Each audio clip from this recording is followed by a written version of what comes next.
warahmatullahi wabarakatuh. Bismillahirrahmanirrahim. Alhamdulillahirabbil alamin. Wassalatu wassalamu ala asyrafil anbiya'i wal mursalin sayyidina wa maulana Muhammadin wa ala alihi wa sahbihi ajma'in, amma ba'du. Yang kami hormati Ustaz Fikri Haikal MZ dari Jakarta, yang kami hormati Bapak Haji Suhaimi yang telah menghadirkan beliau di depan kita, yang kami hormati para alim ulama, guru-guru agama, para jamaah salat subuh sekalian yang berbahagia. Senantiasa kita bersyukur kepada Allah Subhanahu wa taala, di mana alhamdulillah pada subuh hari ini kita bisa berkumpul di Masjid Syuhada untuk mendengarkan kuliah subuh bersama Al-Mukarram Ustaz Fikri Haikal MZ dari Jakarta. Salawat dan salam tak lupa kita curahkan kepada baginda Nabi Muhammad sallallahu alaihi wasallam beserta keluarga, kerabat, sahabat, tabi'in dan tabi'at beliau ila yaumil qiyamah.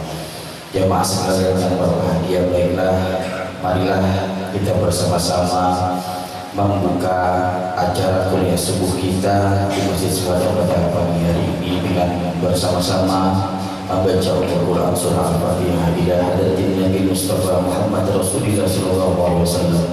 Al-Fatihah. A'udzubillahi minasyaitonir rajim. Bismillahirrahmanirrahim. Iyyaka na'budu wa iyyaka nasta'in. Ihdinas siratal mustaqim. Siratal ladzina an'amta 'alaihim ghairil maghdubi 'alaihim waladdallin. Demikian tadi membaca Al-Quran surah Al-Fatihah. Semoga acara kita pada pagi hari ini dapat berjalan dengan lancar, amin ya rabbal alamin. Marilah kita memasuki acara selanjutnya, yaitu pembacaan ayat-ayat suci Al-Quran yang akan dibawakan oleh Al-Ustaz Haji Saifuddin Jilli. Kepada beliau waktu dan tempat kami persilahkan.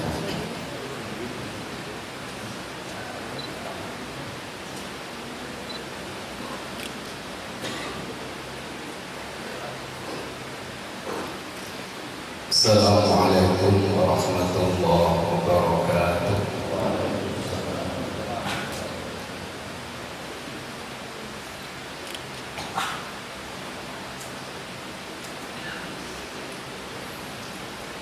A'udzu billahi minasy syaithanir rajim.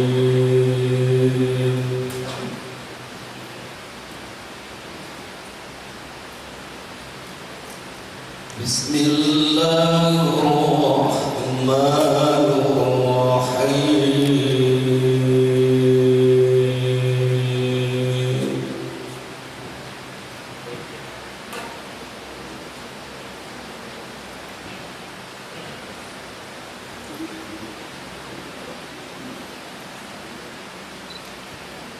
وَلَقَدْ يَسَّرْنَا الْقُرْآنَ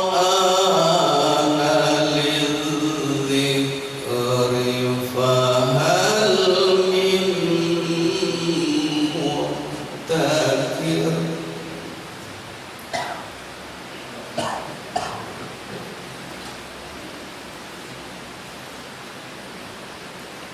وَلَقَدْ جَاءَ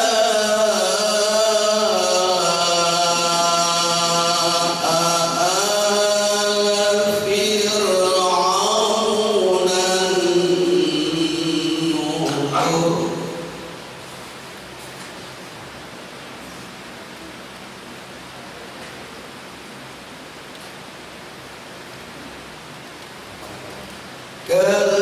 كَذَّبُوا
Demikianlah tadi lantunan ayat-ayat suci Al-Quran yang disampaikan oleh Ustaz Haji Saiful Juri. Semoga bagi yang membaca dan kita yang mendapatkan mendapatkan nilai pahala di sisi Allah Subhanahu wa Ta'ala. Amin ya Rabbal Alamin. Sekian acara satunya yaitu kuliah subuh yang nantinya akan dirangkai juga dengan sesi tanya jawab, akan dipersiapkan apa yang akan dipertanyakan dari jemaah kepada beliau.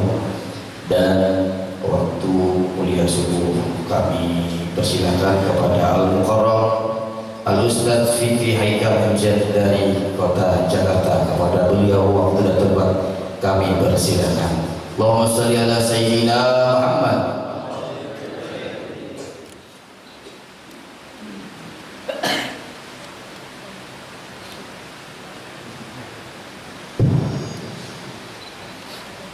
Assalamualaikum warahmatullahi wabarakatuh. Alhamdulillahi rabbil alamin, wa bihi nasta'inu ala umuri dunya waddin. Salatu wassalamu ala asrafil anbiya'i wal mursalin sayyidina wa maulana Muhammadin wa ala alihi wa sahbihi ajma'in, amma ba'd. Yang mulia para ulama, para kiai, para habaib, para asatiz dan asatizah yang saya hormati, para tokoh masyarakat hadir di tengah-tengah kita, Bapak Haji Suhaimi, DKM Masjid Syuhada, Ibu Bapak, saudara-saudara kaum muslimin yang saya cintai. Satu-satunya manusia yang sukses dunia akhirat adalah Nabi kita Muhammad Sallallahu Alaihi Wasallam. Karena itu beliau pantas jadi contoh, teladan dan panutan buat kita umat Islam. Kalau kita ingin sukses dalam kehidupan dunia, lebih-lebih akhirat, tidak lain dan tidak bukan mencontoh dan meneladani baginda Nabi Muhammad SAW. Istri beliau Sayyidah Aisyah menceritakan bagaimana Nabi mengatur satu hari supaya menjadi manusia yang sukses. Kata Sayyidah Aisyah, Nabi itu mengatur hidupnya satu hari dibagi jadi 3 bagian. Sepertiga bagian pertama digunakan buat ibadah, sepertiga bagian kedua digunakan buat tugas, dan sepertiga bagian ketiga digunakan bersama keluarga. Jadi ada waktu untuk ibadah, ada waktu untuk kerja, ada waktu bersama keluarga. Kita lihat sekarang, saudara, dalam hidup ini banyak kita saksikan dari ketimpangan tingkah dan pola seseorang.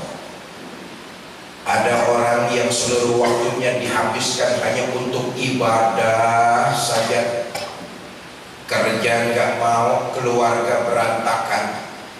Orang macam ini bukan orang yang terbaik. Ada lagi orang yang seluruh waktunya dihabiskan hanya untuk kerja saja. Allah nggak sempat disembah, sujud nggak mau, anak istri terbengkalai. Orang macam ini bukan juga orang yang terbaik. Ada lagi orang yang seluruh waktunya dihabiskan hanya untuk keluarga saja. Tiap hari kerjanya ngumpul sama keluarga. Bahasa Jermannya, mangan orang mangan sing penting ngumpul. Orang macam ini bukan pula orang yang terbaik.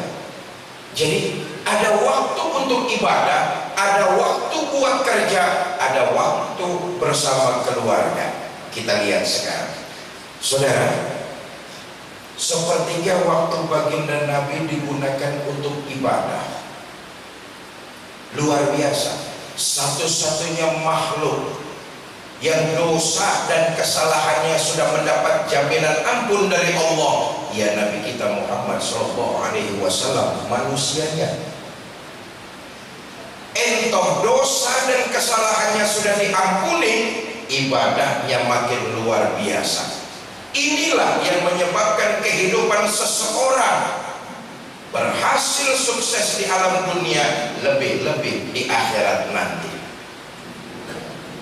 Jadi apapun kita, siapapun kita, jadilah manusia yang beribadah kalau memang kita ingin sukses dunia, lebih-lebih sukses akhirat.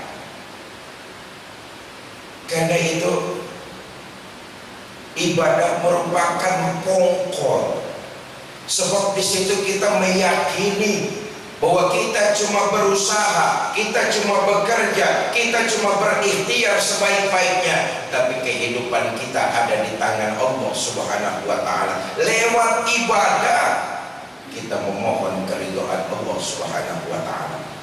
Nabi dosanya sudah mendapat jaminan ampun, tapi sholatnya, ibadahnya makin luar biasa.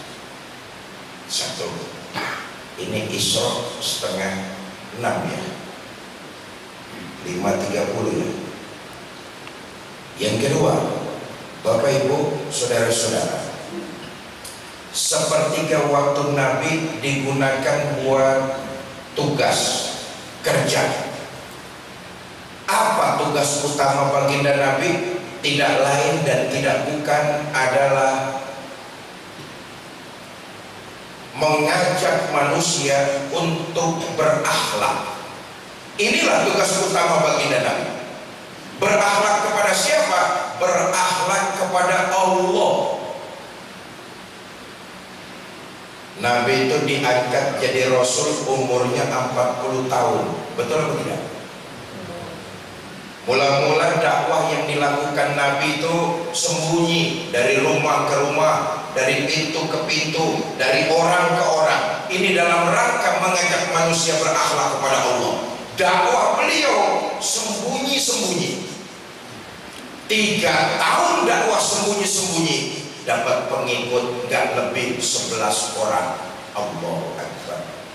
Nggak digaji, nggak dapat fasilitas, nggak ada tunjangan beras. 3 tahun dakwah sembunyi-sembunyi, dapat pengikut nggak lebih 11 orang. Zaman sekarang, calon gubernur mana yang masih mau kampanye? Kalau 3 tahun kampanye, yang milih cuma 11 orang. Bangkrut. Bikin tim sukses, calon gubernurnya nggak kepilih, timnya yang pada sukses. Dilakukan baginda Nabi dengan hati yang sabar, mengharap keridhaan Allah. Kenapa? Usaha beliau mengajak manusia untuk berakhlak kepada Allah Subhanahu wa ta'ala. Turun perintah, fasda bima tu'mar. Muhammad, sampaikan Islam ini secara terbuka. Sudahlah, nggak usah ngumpet-ngumpet lagi. Sampaikan secara terbuka. Mulai periode Islam disampaikan secara langsung. Nabi ngumpulin pemuka-pemuka Quraisy di dekat Ka'bah. Untuk pertama kalinya Nabi pidato di depan umum. Saudara-saudara, tuan-tuan Quraisy percaya nggak kepada saya? Mereka serentak menjawab, percaya. Kenapa tuan-tuan percaya kepada saya? Anda Muhammad dari kecil gak pernah dusta. Nabi bergelar Al-Amin. Kami kenal Anda dari kecil, Anda gak pernah bohong. Itu sebabnya kami percaya. Saudara, ketika Nabi jadi pribadi yang benar, orang-orang kafir Quraisy senang kepada baginda Nabi karena Nabi jadi pribadi yang benar. Apa buktinya? Di antara buktinya, mereka menitipkan harta-harta yang berharganya kepada baginda kita Nabi besar Muhammad SAW. Tapi ketika Nabi mendakwahkan kebenaran, baru disitulah mereka kurang ajar luar biasa menentang baginda Nabi. Ketika Nabi jadi pribadi yang benar, pribadi yang jujur, mereka suka, senang kepada baginda Nabi. Tapi ketika baginda Nabi menyampaikan nilai-nilai kebenaran, mulailah mereka memusuhi, membenci, dan luar biasa menzalimi baginda Nabi. Itu sebabnya kami percaya kepada Anda Muhammad, Anda Al-Amin. Kata Nabi, baik, kalau tuan-tuan percaya kepada saya, mulai saat ini saya serukan, ankizu anfusakum minan nar, jaga lindungi diri tuan-tuan dari siksa api neraka. Tinggalkan berhala, sembah Allah Tuhan yang Esa, yang lam yalid wa lam yulad wa lam yakul lahu kufuwan ahad. Dakwah pertama baginda Nabi secara terbuka mengajak manusia untuk menyembah Allah Tuhan yang Esa. Sebab kita tahu di zaman itu masyarakat menyembah berbagai macam patung-patung berhala. Patung-patung itu dibikin sesuai dengan kondisi ekonomi mereka. Yang kaya bikin patung dari emas, selesai jadi patung disembah. Yang setengah kaya bikin patung dari perunggu, selesai jadi patung disembah. Yang miskin bikin patung dari kayu, selesai jadi patung disembah. Yang miskin betul bikin patung dari adonan tepung, selesai jadi patung disembah. Rapi nyembah, perutnya lapar, ngomonglah dia sama Tuhannya, Tuhan perut saya lapar, tadi kan Tuhan sudah saya sembah, sekarang gantian dong. Kalau Tuhan gak setuju saya makan, ngomong. Kalau setuju diam saja. Dia lihat Tuhannya diam saja, mulai satu-satu dipretelin. Dalam sejarah kehidupan manusia, saat itu saja ada orang tega makan Tuhannya. Saya katakan sekali lagi, saudara, baginda Nabi sudah mencontohkan kepada kita, ketika kita jadi pribadi yang baik, orang senang kepada kita. Tapi ketika kita menebarkan nilai-nilai kebaikan, menebarkan nilai-nilai kebenaran, jangan berharap jalan kita bergelar karpet merah, bertabur bunga kiri dan kanan kita. Pasti akan ada aral melintang masalah yang menghadap. Nabi sudah mencontohkan itu, saudara. Ketika beliau jadi pribadi yang baik, orang-orang kafir senang bukan main. Tapi ketika menebarkan dan menyebarkan kebenaran, mulailah baginda Nabi berbagai macam hadangan datang bertubi-tubi. Karena itu saya titip pesan adik-adik saya, ini kita kampung apa? Kita kampung apa? Tumbang Samba, Pasar Banjar, ya. Saya titip pesan adik-adik saya, para remaja, para pemuda, Tumbang Samba. Karena itu, kalau kalian berjalan di atas nilai kebenaran, menebarkan kebaikan, jangan pernah takut dicaci, jangan pernah putus asa dimaki. Cacian, makian, kalau kita jadikan pupuk, kita ambil nilai plusnya, justru itu pupuk menyuburkan tanaman. Buat kita introspeksi, hari esok harus lebih baik daripada hari ini. Karenanya saya titip pesan adik-adik saya, para pemuda, kalian menebarkan kebaikan teruslah. Sekali kaki melangkah, pantang surut mundur ke belakang. Menebarkan nilai-nilai kebenaran, teruslah maju. Jangan patah semangat kalau dicaci, jangan putus asa kalau dihina. Memang watak kita nih manusia senangnya disanjung dan dipuja, betul apa tidak? Itu watak kita tuh manusia. Kalau disanjung dan dipuja, membumbung ke angkasa. Tapi kalau dihina, dicaci, dimaki, oh marahnya bukan main kita, betul? Watak manusia senangnya disanjung dan dipuja. Nggak percaya? Nanti ini selesai pengajian subuh, saudara di jalan ketemu perempuan cantik, saudara bilang, Mbak, sampean cantik deh. Mungkin itu perempuan cuma bilang, ah, abang bisa aja. Walaupun perempuan itu cuma bilang, ah, abang bisa saja, saya yakin lubang hidungnya mah tetap saja megar. Watak kita memang senang disanjung dan dipuja.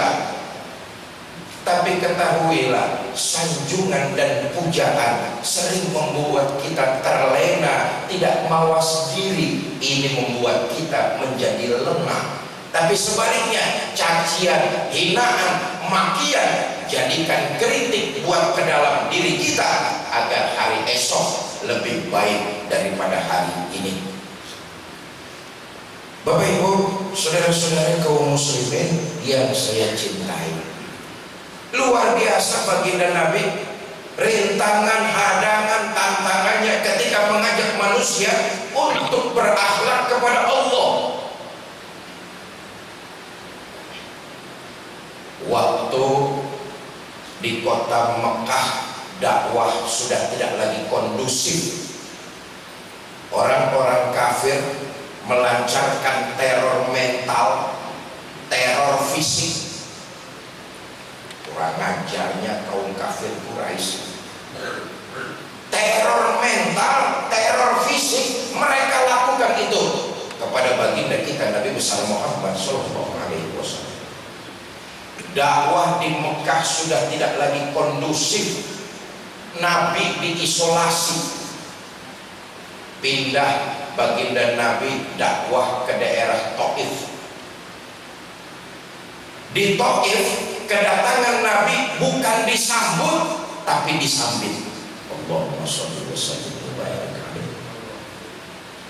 Sayyidul mursalin, khatamun nabiyyin, penghulu para nabi dan rasul, menginginkan manusia selamat dengan berakhlak kepada Allah, datang mau berdakwah bukan disambut tapi disambit. Kira-kira orang sini kalau dakwah disambit mau apa enggak orang sini? Berdarah kaki Nabi kita yang mulia, menghindar beliau ke kebun anggur, turun malaikat menawarkan bantuan.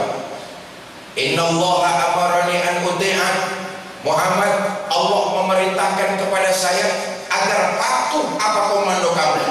Malaikat Jibril turun menawarkan bantuan. Kenapa? Kekasih Allah dilontari batu, berdarah kakinya yang mulia.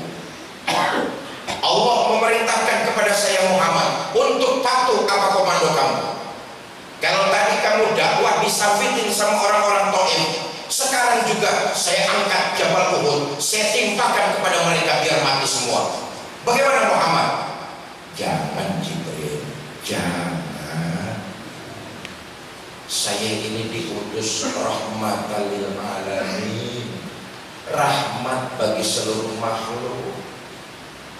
Tapi kamu disambitin, kakimu berdarah-darah. Biarkan, saya sedang berjuang. Berjuang itu enggak mudah, membalikan telapak tangan, prosesnya panjang. Kalau sekarang bapaknya kafir, siapa tahu besok anaknya dapat hidayah masuk Islam. Kalau anaknya kafir lagi bagaimana Muhammad? Cucunya. Berjuang itu panjang kok, enggak simsalabim. Susah Muhammad, susah. Susah bagaimana Jibril? Anak sih ngikutin bapak. Biasanya kalau bapak kalong, anak kampret. Bapak nyolong, anak nyopet.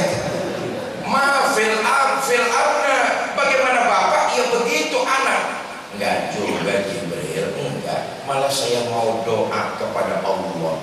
Allahumma sholli wa sallim wa barik alaihi. Disambitin kakinya berdarah-darah, yang nyambitin malah didoakan. Doanya luar biasa. Allahumma hdi qaumin fa innahum la ya'lamun. Ya Allah,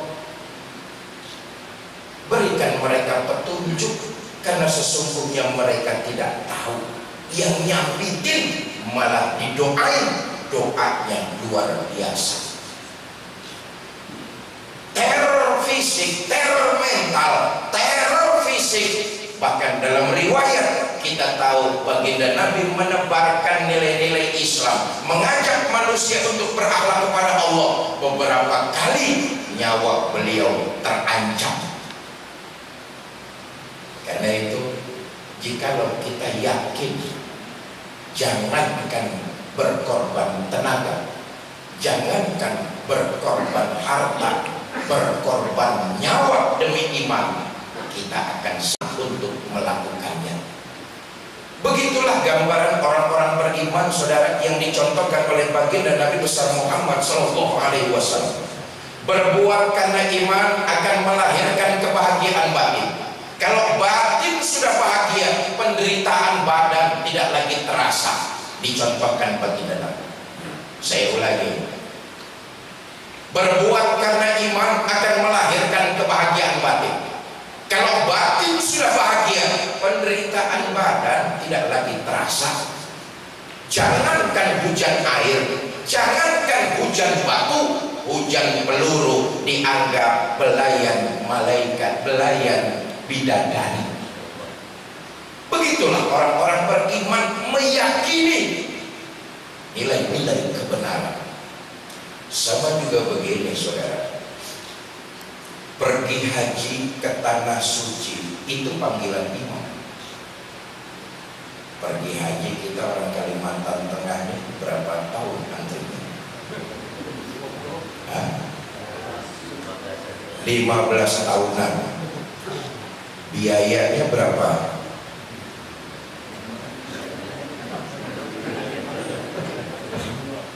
Hampir 70 jutaan kalau disetujui. Ya, karena memang selama ini dana abadi umat itu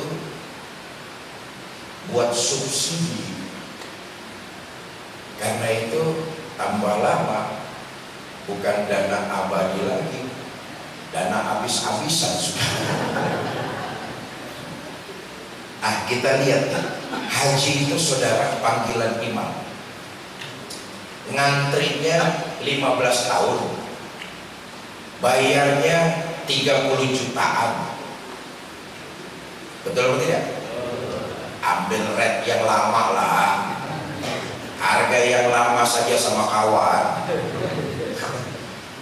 Meninggalkan kampung halaman, meninggalkan keluarga, meninggalkan anak yang masih kecil, berpisah dengan keluarga, famili dan handai tolan, melintasi berbagai macam negara, menyeberangi samudra, sampai di Mekah berdesakan dengan jutaan manusia.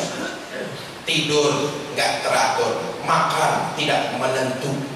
Tapi saya belum pernah dengar orang pulang dari pergi haji kapok. Betul apa enggak? Itulah panggilan iman. Kalau iman yang berbicara, sudahlah penderitaan badan tidak lagi terasa. Mudah-mudahan tahun-tahun depan ini jamaah sini yang pergi haji. Amin. Mau pergi haji saudara? Ya berangkat. Nah begini, soal jalan kita wajib ikhtiar. Soal jalannya Allah yang nentuin. Yang penting semangat itu kencang, semangat itu kuat. Saya di Jakarta itu punya teman, pasar-pasarnya di pinggiran kota Jakarta. Ustaz Amanto tahu beliau. Dari pasar Ciputat sampai pasar Kebayoran, tiap hari kerjaannya cuma dagang daun kangkung. Kangkung itu apa bahasa sini? Sama ya. Niatnya kenceng, ingin melaksanakan pergi haji. Walaupun tiap habis subuh selalu ngiter ke pasar, cuma jualan singkong, alhamdulillah punya uang sedikit demi sedikit dia tabung. Akhirnya pergi haji juga gara-gara jual singkong sama kebun-kebunnya.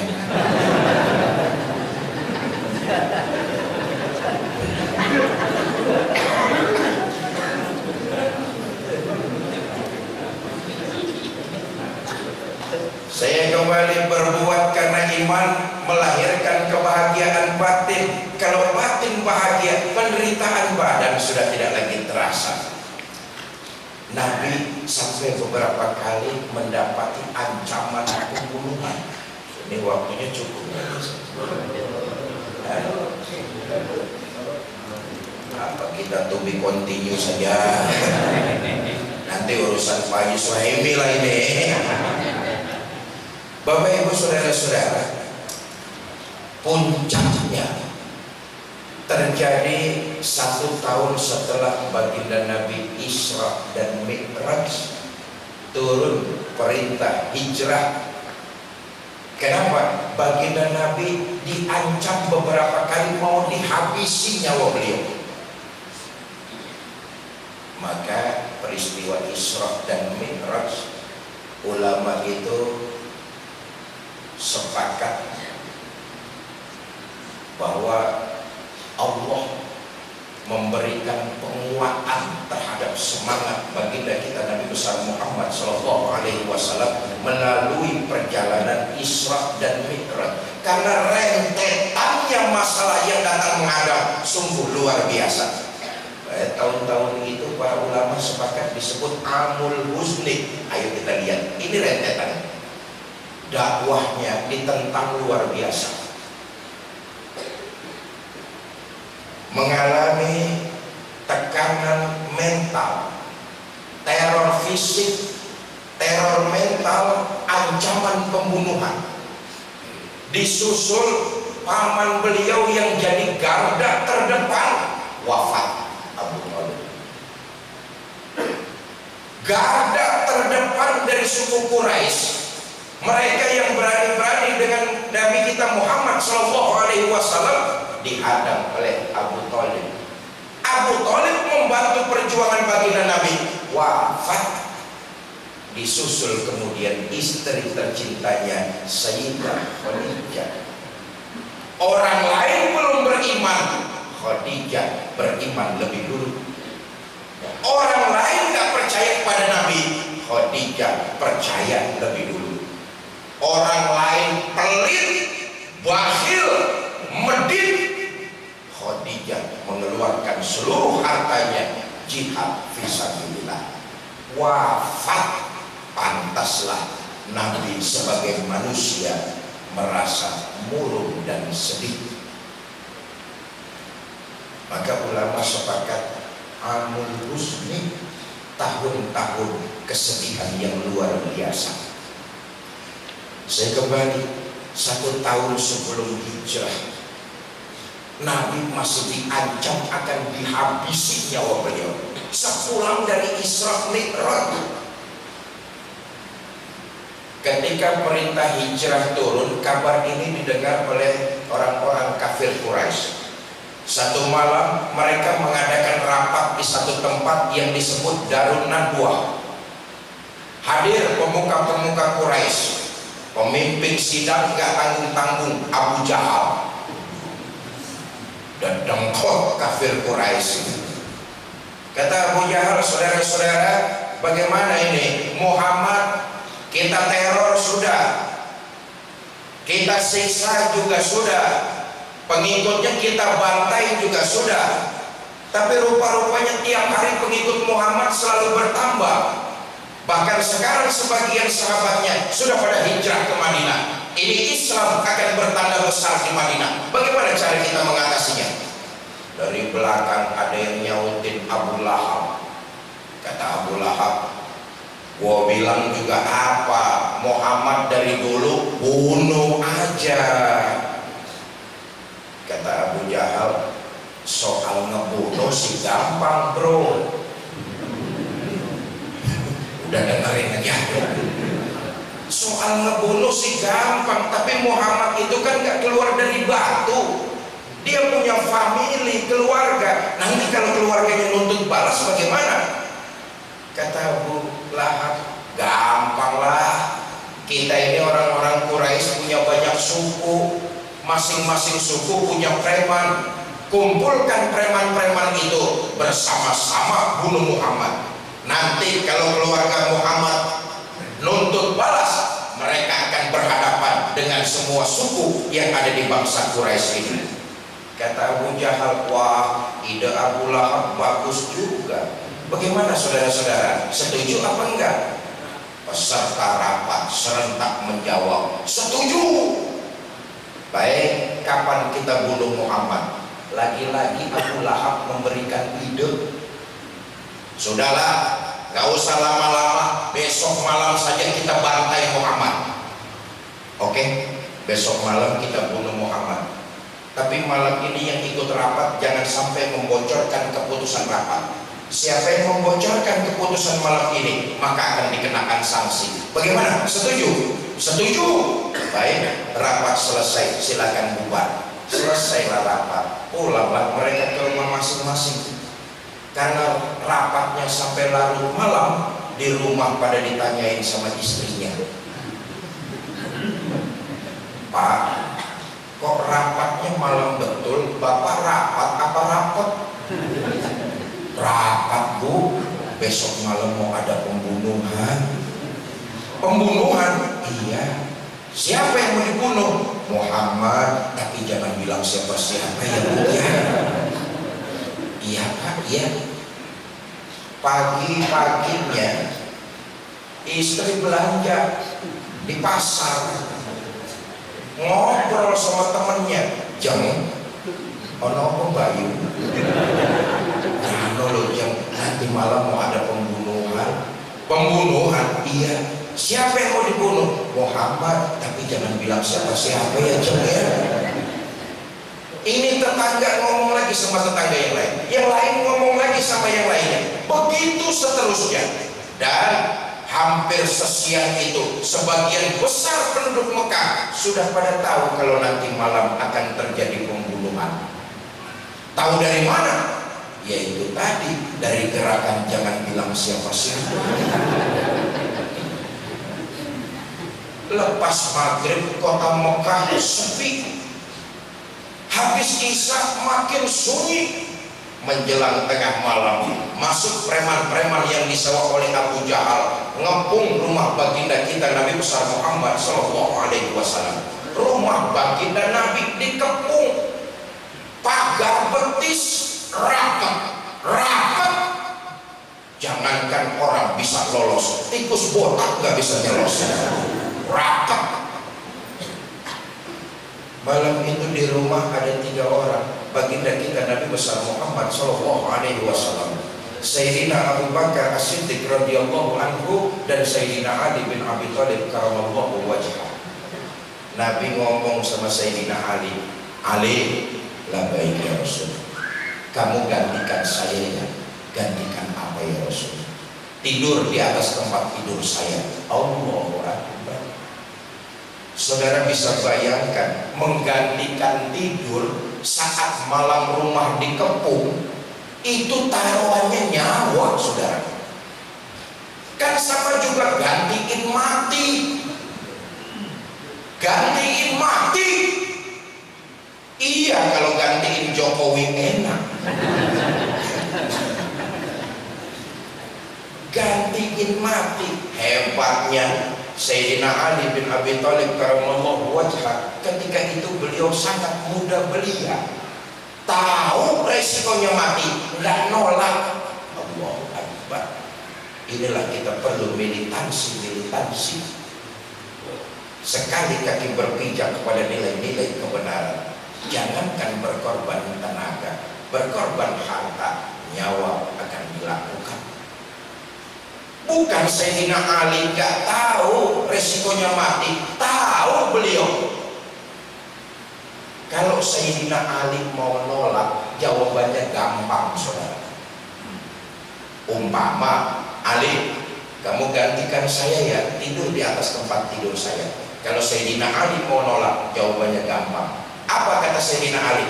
Ya Rasul, kenapa saya, Abu Bakar saja yang udah tuaan sedikit tuh? Enggak nolak. Baik ya Rasulullah, saya akan tidur menggantikan Tuhan. Berangkatlah Tuhan hijrah biiznillah. Abu Bakar, labbaik ya Rasul, ayo kita berangkat hijrah. Nanti dulu preman-preman kafir Quraisy ngepung rumah kita ini. Bagaimana caranya kita bisa keluar dari rumah ini? Terjadi mukjizat, saudara. Baginda Nabi mengambil segenggam pasir. Kemudian beliau membacakan ayat, wa ja'alna min baini aydihim sadda wa min khalfihim sadda fa alsaynahum. Beliau tebarkan pasir itu. Preman kafir Quraisy ngepung rumah baginda Nabi, berdiri posisi siaga, mata melotot, tapi Nabi keluar lewat, enggak lihat. Allahumma shalli wa sallim. Mengajak manusia berakhlak kepada Allah.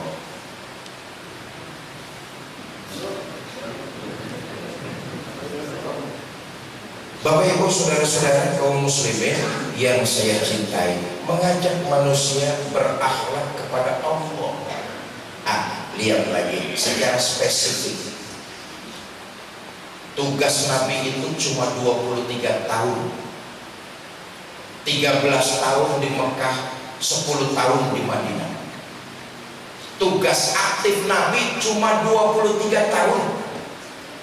Ketika di awal-awal dakwah, ketika periode Mekah, Nabi fokus mengajak manusia hanya berakhlak kepada Allah dengan buhul kalimat la ilaha illallah. Ibadah lebih banyak turun di kota Madinah. Tapi di awal-awal periode Mekah, Nabi khusus konsentrasi, fokus mengajak manusia berakhlak kepada Allah dengan ajaran agama Islam. Nah, penutup saudara, Islam ini agama yang sesuai dengan fitrah kemanusiaan kita. Islam bukan agama yang memberatkan kehidupan kita. Justru syariat Islam ingin mengangkat kesulitan yang memang sudah menjadi beban kita manusia. Pantas kalau kemudian metode dakwah baginda Nabi taklilut takalif, di antaranya taklilut takalif, menyedikitkan beban. Kalau kemampuan kita mengerjakan ibadah berkurang, penekanan terhadap ibadah itu ikut menurun. Ini luar biasanya agama Islam. Saya ulangi, kalau kemampuan kita mengerjakan ibadah berkurang, maka penekanan terhadap ibadah itu ikut menurun. Islam bukan agama yang memaksakan, kalau sudah begitu ya harus begitu. Enggak, menyesuaikan dengan kondisi dan kemampuan kita. Contoh, sholat hukum asalnya, hukum awalnya wajib berdiri, betul atau tidak? Pak, saya sholat kalau berdirinya terlalu lama, dengkul saya gemeteran Pak, boleh nggak saya sholat sambil duduk? Boleh. Kemampuan berkurang, penekanannya ikut menurun. Syariat Islam bukan untuk menyusahkan, justru mempermudah kehidupan kita manusia. Luar biasa. Pak, saya sholat kalau duduknya terlalu lama, pantat saya ambil Pak. Boleh nggak saya sholat sambil berbaring? Boleh. Pak, saya sholat kalau berbaringnya terlalu lama, pinggang saya encok Pak. Boleh nggak saya sholat pakai isyarat? Boleh. Luar biasa, sesuai dengan kondisi dan kemampuan kita. Sholatnya wajib, tata pelaksanaannya banyak rukhsah, keringanan. Kenapa? Kemampuan berkurang, penekanannya ikut menurun. Sholat wajib berdiri, kalau nggak sanggup boleh duduk, kalau nggak sanggup boleh berbaring, kalau nggak sanggup boleh pakai isyarat. Kalau pakai isyarat masih nggak sanggup, cepat-cepat bawa masjid syuhada, kita sholatkan rame-rame. Inna lillahi wa inna ilaihi raji'un. Betul apa tidak? Kemudahan buat kita. Karena itu salah besar kalau ada yang mengatakan syariat Islam memberatkan manusia.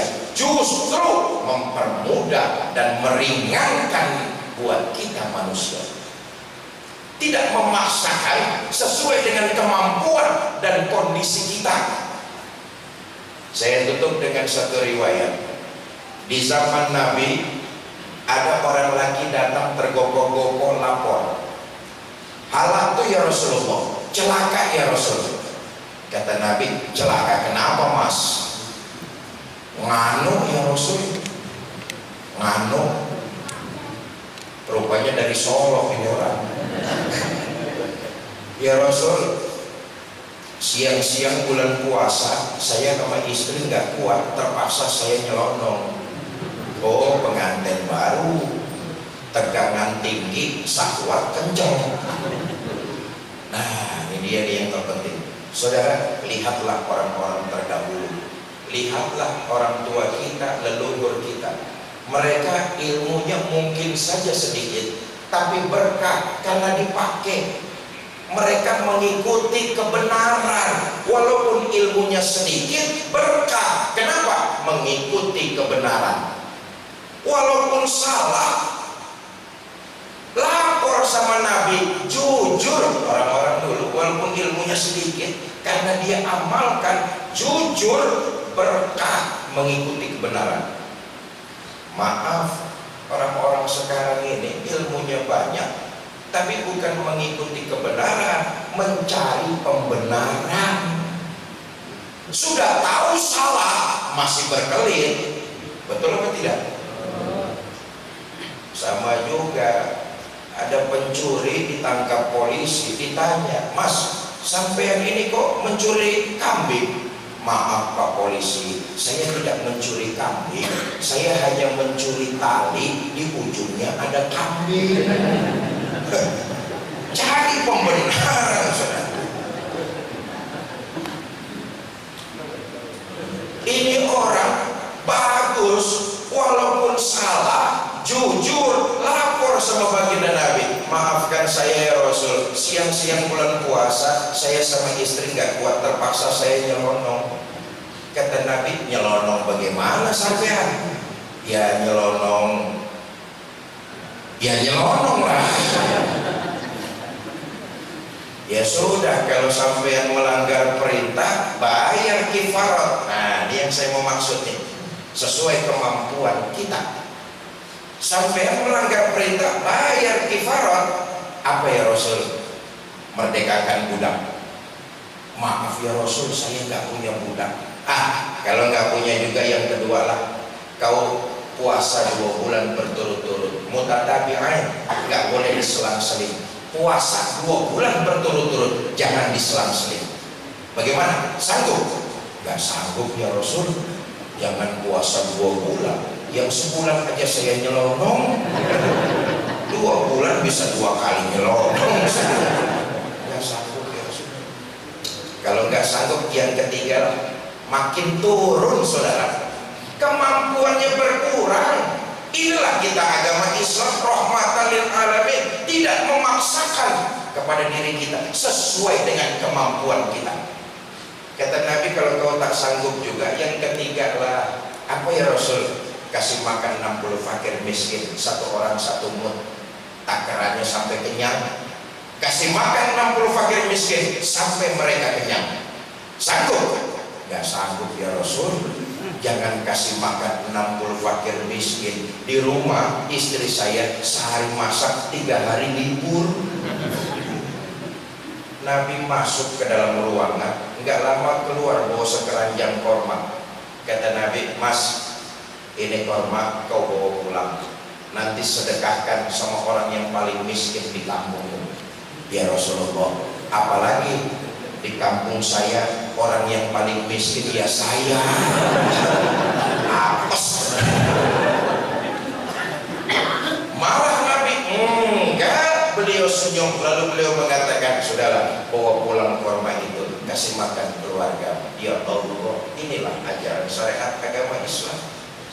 Melanggar perintah bukan denda yang dia dapat, tapi sedekah sekeranjang korma, pemberian baginda kita Nabi besar Muhammad Sallallahu Alaihi Wasallam. Bapak Ibu saudara-saudara, di penghujung mari sama-sama kita baca surah Al-Fatihah. Saya harus kembali ke Palangkaraya untuk safari dakwah, dimulai dari khutbah Jumat jam 1, nanti ada tabligh akbar, lalu malamnya juga masih ditabligh di Palangkaraya. Karena itu saya mohon doanya, mudah-mudahan saya diberikan kesehatan. Mari sama-sama kita baca suratul Fatihah.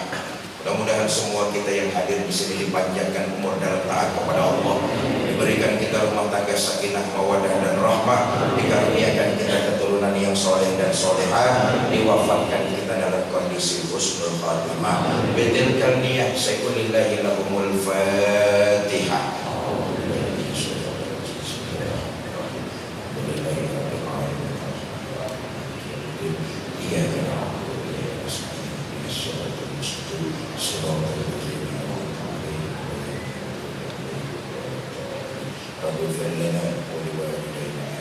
Ini saja yang dapat saya sampaikan. Mudah-mudahan ada manfaat, lebih kurang saya mohon maaf. Wallahul muwaffiq ila aqwamit thoriq. Assalamualaikum warahmatullahi wabarakatuh.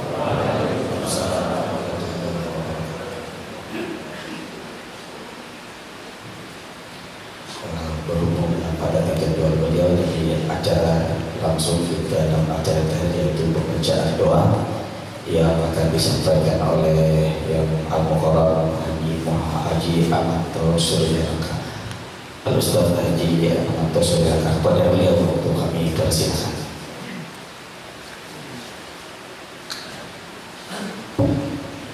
Bismillahirrahmanirrahim. Assalamualaikum warahmatullahi wabarakatuh.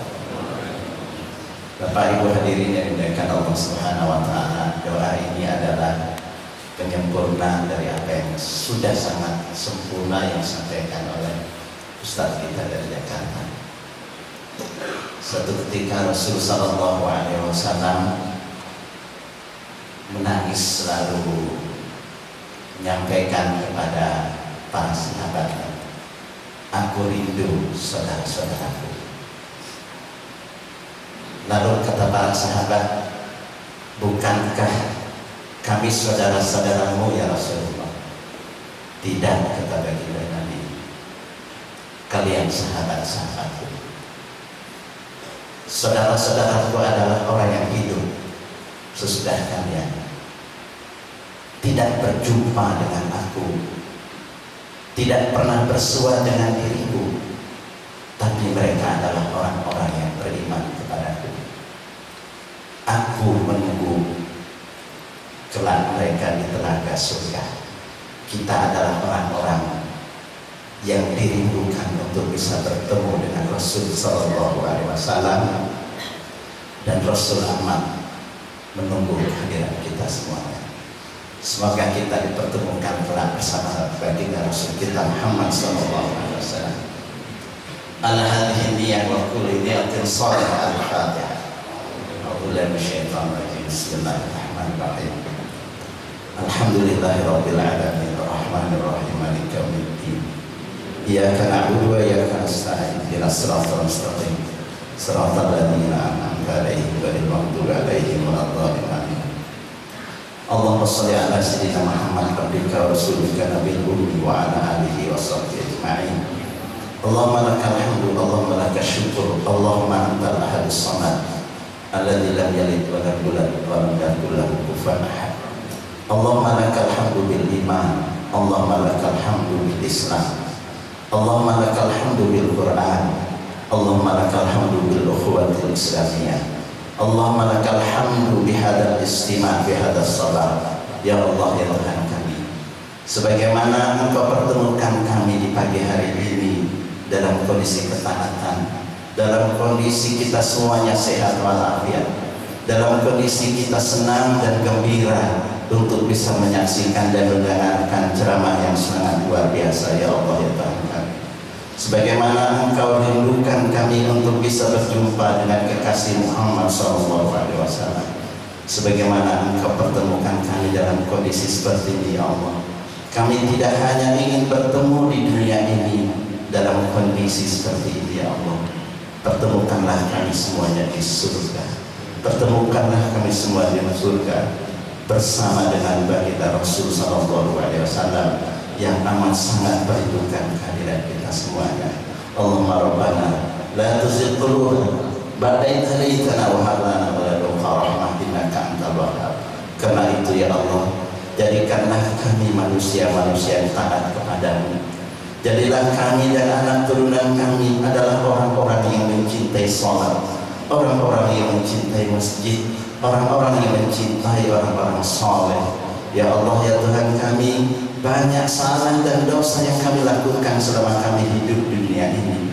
Salah kami terhadap keluarga kami, salah kami terhadap anak-anak kami, salah kami terhadap istri-istri kami, salah kami terhadap suami, salah kami terhadap kerabat dan handai tolak. Dosa-dosa ini makin bertumpuk, dosa-dosa ini makin bertambah tatkala mulut ini tidak berkata-kata dengan kata-kata yang Engkau ridhoi.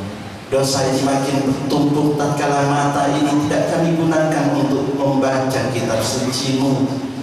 Telinga ini kami dengarkan ghibah, namimah, sumpah serapah. Ya Allah, ya Tuhan kami, di pagi hari ini perkenankanlah ampuni seluruh dosa-dosa kami tersebut, karena itulah syarat bagi kita untuk bisa bertemu dengan Engkau. Dosa-dosa dan kesalahan kami Engkau ampuni. Kami yakin rahmat dan kasih sayang-Nya jauh lebih besar daripada dosa yang kami lakukan. Karena itu pertemukanlah kami semua di surga. Rabbana atina fid dunya hasanah wa fil akhirati hasanah wa qina adzabannar. Subhana rabbika rabbil izzati amma yasifun. Wassalamu alal mursalin walhamdulillahi rabbil alamin.